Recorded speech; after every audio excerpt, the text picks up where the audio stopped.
नमस्कार श्रोते हो. श्राव्य कथा मराठी या चॅनलवरती आपले सहर्ष स्वागत आहे.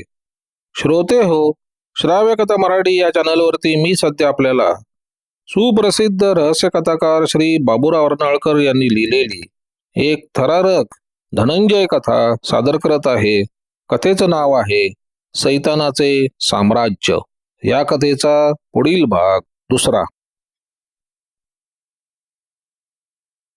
शाही केश कर्तनालय ताजमहाल हॉटेलप्रमाणे मुंबईच्या शौकीनांचे एक आवडते स्थान होते. मुंबईतील बड्या वकिलांचा या दुकानाला आश्रय होता. रॉयल ऑपेरा हाऊसच्या नाक्यावरती होते. अगदी दूरदूरचे गिराईक येथे येण्यात आनंद मानत.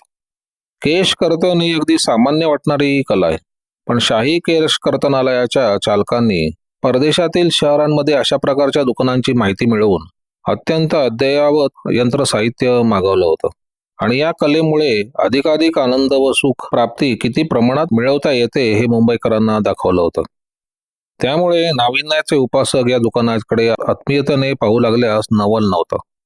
दुकानासमोर सदोदित भपकेबाज मोटारींची रांग पाहून सामान्य माणसाला केश कर्तनालयाची पायरी चढण्याची हिंमत होत नसे.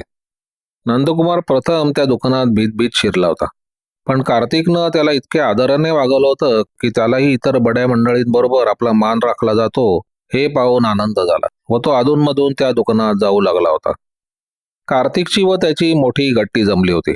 नंदकुमार सारख्या एका सुविद्ध तरुणाची आणि कार्तिक सारख्या एका सामान्य नाभिकाची मैत्री असावी हे कोणाला चमत्कारिक वाटेल, पण कारकुनांचे कर्तनकाळ असलेले मॅनेजर किंवा बडे व्यापारी आत्मीयतेने कर्तनालयातील कारागिरांची गप्पा गोष्टी करताना आपल्याला सर्वत्र आढळतील. या बाबतीत मुंबईतील नाभिकांची बरोबरी करणारा वस्ताद इतरत्र आढळतील किंवा याबद्दल शंका आहे. नंदकुमार कार्तिक आपणालाही एक बडे गिराईक समजतो म्हणून फार खुश होता.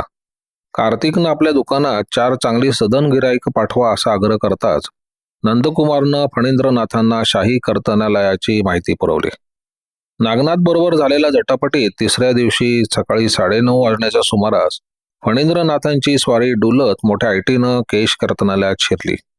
तेथील एकंदर थाटमाट व सर्वत्र मांडलेली चांदीची उपकरणं वगैरे बघून फणींद्रनाथ फार खुश झाले. कार्तिक त्यांची वाटच बघत होता. त्यानं मोठ्या अदबीनं पुढे येऊन एखाद्या महाराजाप्रमाणे त्यांचा सत्कार केला. त्यामुळे अगदी खुलून फणींद्रनाथ कार्तिकनं पुढे केलेल्या आरामशीर खुर्चीवर हातपाय ऐसपैस पसरून बसले व त्यांनी त्याला दाढी करायला सांगितलं. कार्तिक बराच अस्वस्थ दिसला. समोरच्या आरशात दिसणाऱ्या प्रतिबिंबाकडे बघून फणींद्रनाथांना आपणासारखे बडे गिराईक पाहून बिचारा गिराईक गोंधळला असावा असं वाटलं. ते म्हणाले, मला काही घाई नाही, तुझं काम सावकाश चालू दे. त्यांच्या या आश्वासनानं कार्तिकची अस्वस्थता कमी झालेली दिसली नाही. दाढी करता करता त्यांच्या गालाला किंचित वस्त्रा लागताच तो अधिक घाबरला. फणींद्रनाथ हसून म्हणाले, अरे, सूर्याचा वार झाला तरी मी डगबगत नाही. एवढ्याशा खरचट्यानाला कशाला घाबरायला पाहिजे.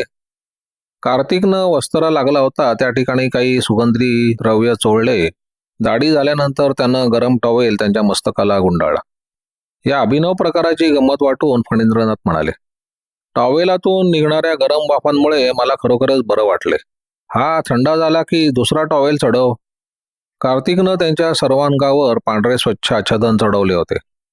गरम पाण्यातून पिळून टाकलेल्या टॉवेलनं तो फणींद्रनाथांचे वस्तक वाटसून दाबत होता आणि काही वेळ अशा प्रकारे केल्यानंतर तो घाबऱ्या एकदम ओरडला, हो शेठजी, हे शेठजी बसल्या जागी मेलेले दिसतायत. बाबूजी, शिवाजीरावांचा फोन आलाय. नेहमीप्रमाणे ते अतिशय घाई दिसतायत. छोटू टेलिफोन धनंजय पुढे सरकवत म्हणाला, मी धनंजय. काय गडबड आहे शिवाजीराव? मी शाही केश कर्तनालयातून बोलत आहे. शिवाजीरावांचा आवाज ऐकू आला.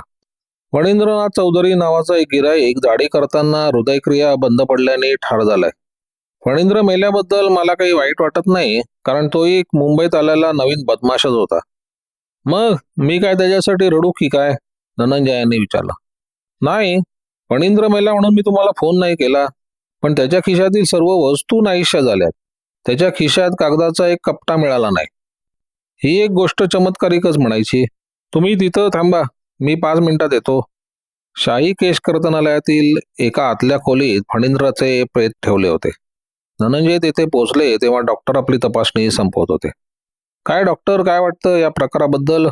धनंजयांनी विचारलं. हृदयक्रिया बंद पडून मृत्यू आला असावा असं वाटतंय. हा काही दगाबाजीचा प्रकार नाही वाटत आहे, डॉक्टर म्हणाले.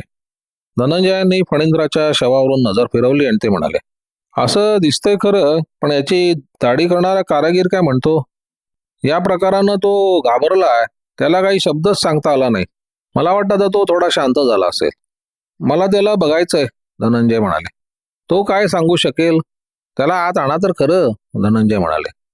या भलत्याच गोष्टीत त्यांनी वेळ घालवावा हे शिवाजीरावांना पसंत पडलं नाही. ते बाहेर गेले आणि कार्तिकला तिथे ओढत घेऊन आले. कार्तिकची चर्या अद्यापि बेदरलेली दिसत होती. तो आत येताच धनंजयांनी आपली तीक्ष्ण दृष्टी त्याच्यावर रोखून धरली. त्यामुळे तो अधिक घाबरला. धनंजयचा चेहरा अगदी निर्विकार होता. त्याने विचारलं, तुझं नाव काय? कार्तिक. काय भयंकर प्रकार झाला. माझ्या जन्मात मी असं कधी बघितलं नाही. तुझं म्हणणं बरोबर आहे, धनंजय त्याच्या चेहऱ्यावर रोखलेली आपली नजर काढून न घेता म्हणाले. तू या दुकानात केव्हापासून काम करतोयस? त्याच्या या प्रश्नानं कार्तिक दचकला. त्याच्या चेहऱ्यावर एक भयाची अस्फुट लकेर चमकली. त्याचे ओठ कोरडे झाले. मला 3 महिने झाले इथे काम करून. त्यापूर्वी तू कुठे काम करत होतास? शिवाजीराव मध्येच म्हणाले. धनंजय, या असल्या चौकशीपासून काय मिळणार आहे? डॉक्टरांनी तो हृदय बंद पडून मेला असं सांगितलंय. त्याच्या खिशातील साऱ्या वस्तू कोणी आणि कोणत्या उद्देशाने चोरल्या हे आपल्याला शोधायचं आहे. शिवाजीरावांकडे दुर्लक्ष करत धनंजय यांनी पुन्हा विचारले. कार्तिक, तू पूर्वी कुठे काम करत होतास? मी नागपूरला मॉडेल हॉटेलमध्ये वेटरचं काम करत होतो. सध्या तरी काही तुला विचारायचं नाही. आजच्या भानगडीमुळे तुझ्या मनावर परिणाम झालेला दिसतो. थांब, तुला मालकाकडून आजच्या दिवस सुट्टी देतो. शिवाजीरावांच्या चिडक्या चेहऱ्याकडे न बघता ते बाहेर गेले व 2 मिनिटात कार्तिकचे कपडे घेऊन ते आत आले. हे कपडे चढव, तुला आजचा दिवस सुट्टी आहे. चल, तुला मी रेल्वे हॉटेलमध्ये घेऊन जातो. बाहेर माझी कार उभी आहे. काही गरम पेय तुझ्या पोटात गेलं म्हणजे तुला बरं वाटेल. आणि खरोखरच ते कार्तिकला बरोबर घेऊन बाहेर पडले. आपल्या कानशिलावर बोट ठेवत शिवाजीराव डॉक्टरांना म्हणाले, हे गृहस्थाचं डोकं फिरलेलं दिसतंय. चला, तुम्ही एकदा प्रेत पुन्हा तपासा आणि खात्री करा. 10 मिनिटातच धनंजय पुन्हा परतले. त्यांच्या हातात व्यवस्थित गुंडाळलेले पुडके होते. ते त्यांनी तिथल्या एका टेबलावर ठेवले. हे काय मिळालं तुम्हाला? शिवाजीरावांनी विचारलं. ते तुम्हाला नंतर सांगेन. त्यांनी खिशातील सूक्ष्मतादर्शक काच काढली आणि फणींद्रनाथाचा चेहरा काळजीपूर्वक तपासताना त्यांचा चेहरा गंभीर दिसत होता. शिवाजीरावांना त्याच्या वागणुकीचा अर्थ समजेना. धनंजयाची तपासणी पूर्ण होताच ते म्हणाले, काय झाली का खात्री? होय, पूर्णपणे. चला तर. फणींद्र काहीतरी कारस्थानात घडलाय असं मला समजलं होतं. त्याच्या खिशातील कागदपत्र चोरणाऱ्याबद्दल त्याच्या घरातच काही माहिती मिळण्याचा संभव आहे. त्याच्या सेक्रेटरीला नंदकुमारला आता धक्का बसेल. कशानं? त्याच्या धन्याचा खून झालाय समजतात त्याला मोठाच धक्का बसेल, धनंजय म्हणाले. पण त्याचे हे म्हणणे शिवाजीरावांना खुळेपणाचे वाटले. धनंजयचं डोकं ठिकणार नसावं असं त्यांना वाटलं. शिवाजीराव धनंजयसह लागलीच फणींद्रनाथाच्या राहत्या गडाकडे निघाले. मोटारीत त्यांचे धनंजयशी काही संभाषण झाले नाही. फणींद्राचा खून झाला ही धनंजयची कल्पना त्यांना मुळीच पटली नाही. सरळ प्रकरणाला धनंजय निष्कारण फाटे फोडतोय असं त्यांना वाटलं. नाक्यावर मोटार उभी करून ते फणींद्र राहता त्या इमारतीकडे चालले होते. तो समोरून येणारा एक इसम वाटेत उभा राहून म्हणाला, नमस्कार धनंजय. धनंजयांनी त्याच्याकडे बघितले आणि ते हसून म्हणाले, नमस्कार नागनाथ. 10 दिवसांपूर्वी क्रिकेट क्लबमध्ये आपली भेट झाली होती. त्यानंतर आता भेटलात. नागनाथ हसत म्हणाला, हो, त्या लेडी क्षमाबाईंनी दिलेल्या पार्टीला तुम्ही हजर होतात, बरोबर ना? त्या पार्टीची आठवण लवकर विसरणं शक्य नाही, नागनाथ म्हणाला. क्षमाबाईंनी त्याच वेळी आपला मोठ्याचा कंठ हरवला आणि काय गोंधळ केला हे तुम्हाला माहितीच आहे. त्या कंठ्याचं पुढे काय झालं ते तुम्हाला कळलं का? नाही हो, नंतर मी एका प्रकरणात गुंतलो होतो. कालच त्या भानगडीतून मुक्त झालो, धनंजय म्हणाले. यांना ओळखलत का नागनाथ? हे सीआयडीचे सुप्रिटेंडंट शिवाजीराव. तुम्हाला भेटताना मला आनंद होतोय, नागनाथ शिवाजीरावांना म्हणाले. मलाही, शिवाजीराव तुसड्या स्वरात म्हणाले. त्यानंतर नागनाथ तिथून निघून गेला. ही वल्ली तुमच्या ओळखीची आहे तर? शिवाजीरावांनी विचारलं. काय त्यात काय झालं? काय नाही, नेहमी बराच पैसा उधळत असतो. हा पैसा आणतो कुठून? मला तर याचा संशयच येतो. शिवाजीराव म्हणाले. "अहो, तो एक निरुपद्रवी माणूस आहे," धनंजय म्हणाले. आता ते लिफ्टपर्यंत पोचले होते. वर जाऊन पाहिले तर फणींद्रनाथाचा दरवाजा बंद होता. धनंजयांनी आपल्या जवळच्या एका चावीनं तो उघडला. आत फणींद्रनाथाची तिजोरी उघडी पडली होती. इतरही खोल्यात कोणी बरीच उलतापलत केलेली होती. "हा काय प्रकार आहे?" डोकं खाजवत शिवाजीराव म्हणाले. "ही एवढी शोधाशोध कशासाठी?" "या ठिकाणी कोणीतरी स्त्री येऊन गेली असावी असं मला वाटतं." शिवाजीराव त्यांना काहीतरी तिखट उत्तर देणार होते तेव्हाच घाईघाईने नंदकुमार आत शिरला. "कोण तुम्ही आणि इथे काय करताय?" त्यांनी ओरडून विचारलं. "या नंदकुमार, आम्ही पोलीस डिपार्टमेंटचे आहोत. तुमचीच वाट बघत होतो. मला यांना एक प्रश्न विचारायचा आहे." विचारा ना." "नंदकुमार, फणींद्रनाथांना भेटायला इथं कोणी बाई आली होती का?" "हां, बाई?" आश्चर्यानं नंदकुमार म्हणाला. "इथं कोणी बाई येणं शक्य नाही, कारण फणींद्रनाथ कमालीचे स्त्रीद्वेष्टे आहेत." "नंदकुमार, फणींद्रनाथ हृदय बंद पडून मृत पावलाय," शिवाजीराव म्हणाले. नंदकुमारला आश्चर्याचा धक्का बसला. तो एका खुर्चीवर बसत म्हणाला, "अहो, असं कसं काय होईल?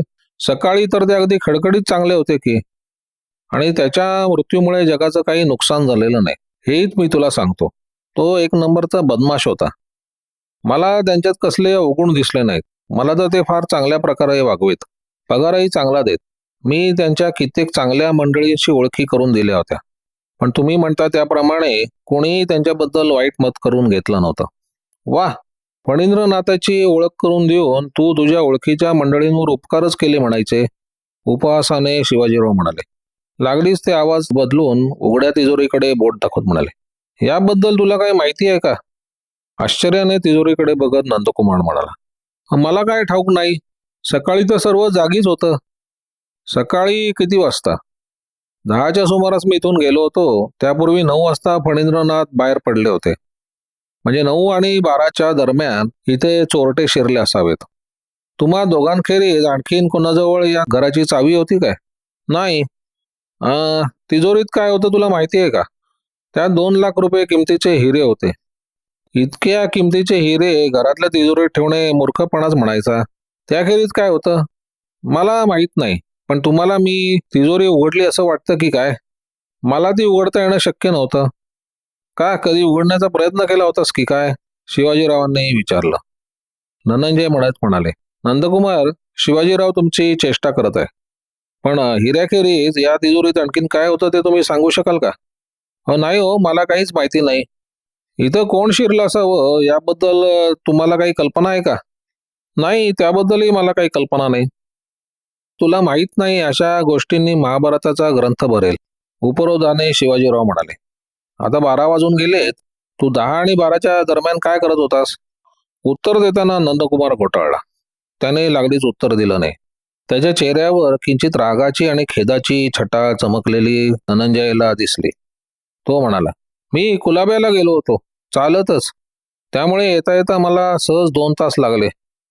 "तुम्ही प्रत्येक प्रश्नाचं उत्तर दिलं पाहिजे असं कोणतंही बंधन तुमच्यावर नाही. परंतु तुमच्यावर संशय येऊ नये असं जर वाटत असेल तर सर्व गोष्टी सरळ सांगून टाकणं बरं," धनंजय म्हणाले.